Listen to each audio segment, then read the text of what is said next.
Congressional Review Act allows you to repeal regulations passed by the previous administration. When are you going to start using the Congressional Review Act to repeal regulations, and what regulations are the first items on your agenda to repeal? We have 10 or 15 potential CRAs that we're reviewing and looking at.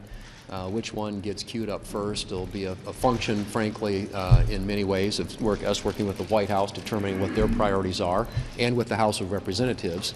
A lot of times those CRAs originate in the House and then come over here.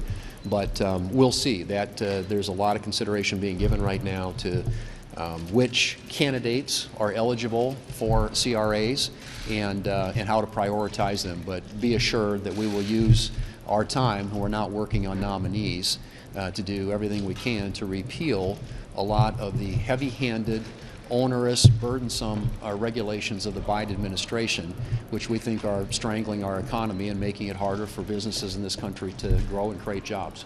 Do you believe that the White House has the authority to unilaterally close a federal agency such as USAID without congressional approval? I don't think that, with my understanding, I don't think they're closing an agency, but I do think they have the right to review funding and how those decisions are made and what priorities are being funded. I think that's probably true of any administration when they come in.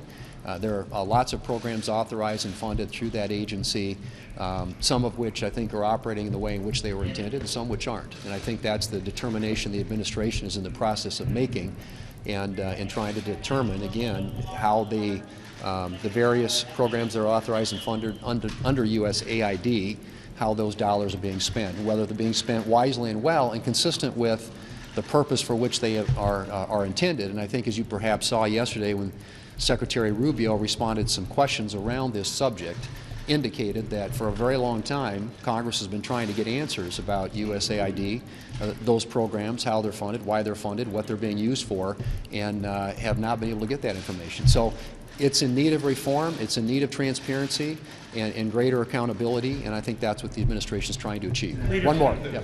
With some